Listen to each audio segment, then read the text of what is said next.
instead of scolding me, instead of whipping me, instead of beating me and punishing me, he gave me life.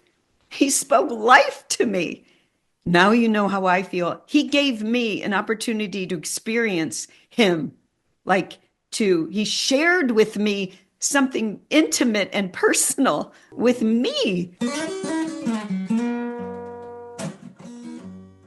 I was angry with the youth ministers in McKinney, and I had gotten them all together. And it's just something I felt like I needed to do. I wanted to have this big event in the town lake, which is the main town lake in McKinney. And this was many years ago. There was only one high school, and we were all going to rally the youth. And I wanted to get all the youth ministers together from every denomination, from every church. And well, once I did, I got them all together. They kind of took off and took over and just did it without me. It's like, well, they didn't need me anymore. And they went on to do it their way and whatever way. And I just felt such a anger and rejection. I felt offended. I can't explain it any other way, but I was so offended by it.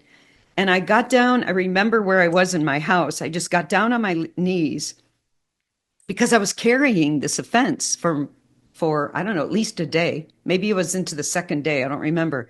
But I was carrying it. It was weighing so heavy on me. I got down on my knees and I said, Lord, I'm not getting up off of my knees until this offense is over, because I recognized it as sin. When you're offended by what other people do to you, it's your problem and it's your sin. So I'm on my knees and I'm saying, Lord, take this from me because I don't want to feel this way. I know I'm wrong. And I heard God's voice spoke to me directly, like I've only heard a couple of times in my whole life. And he said to me, because they were exact words, he said to me, now you know what I feel. Now you know how I feel. And I rose up off my knees, started jumping up and down,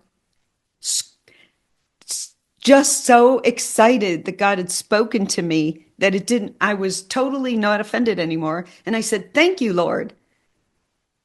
He, instead of scolding me, instead of whipping me, instead of beating me and punishing me, he gave me life. He spoke life to me. Now you know how I feel. He gave me an opportunity to experience him, he shared with me something intimate and personal with me. And he said, I start things all the time. Everybody goes ahead and finishes them their own way. Now you know how I feel. I start a church and then they take over. I start a community, I start a Bible study, then they take over. God's wanting to start all these things and then people just do it their way. And what I want to tell you is God's not disapproving of you. He wants to correct you in order to bless you and lift you up. That's all I have to say. God is so good. He's so good at scolding us. It's not a scolding. It's never a punishment. It's always an encouragement. Man, he's so good. I totally forgot about being offended. I was not offended in the least. He totally took it away from me. I think an hour or 2 hours later, I got a call from one of the youth ministers and said, Mary Beth, I can't believe you started this and we just took it over and we left you out. And I go, no worries. You just keep on going. So what I got from this rebuking is our refinement, our chastisement. When God calls us, He is actually refining us, and He is actually instructing us. It is what I got from you. Is it? Oh, I'm writing your words down, Saeed. Yes. I Thank wrote you. down what you said. His rebuke is our chastisement, but it's in order to Yes, refine us. refine us. Yeah, he's not there to weigh us down. He didn't add any heaviness, no guilt, no shame. He just made, yeah. Yeah, and his refinement is refreshing. His chastisement is refreshing. We're thinking it's going to be something so horrible, but he's just so good.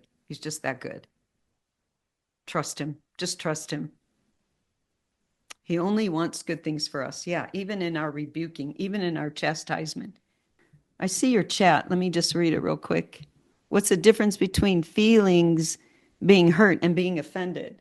Oh, that's such a good question. When someone hurts your feelings, that's going to happen all the time. But when you start to, if you hold on to it, it's unforgiveness. You know, when someone hurts our feelings, we are called and obligated by the Lord to forgive.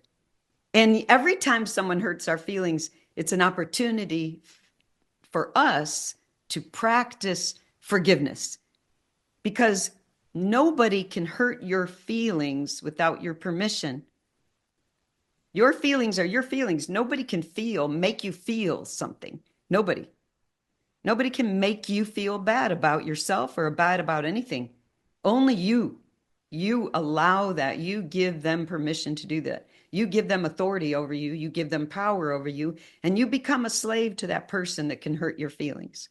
So, hurting your feelings, when someone hurts your feelings, you just have to, it's an opportunity for you to be like God, extend them mercy, like we talked about earlier, Kate, extend them mercy and forgive them and be like God.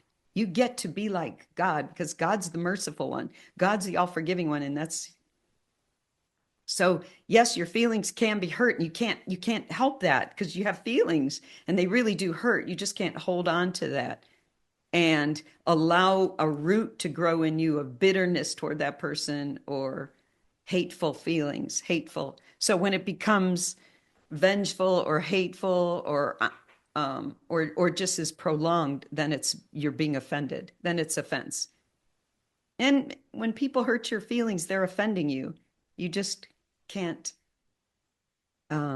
receive that offense. You've got to flick it off because hurt feelings, if we stay in that hurt, it's going to come out of our mouth and we're going to say the wrong thing.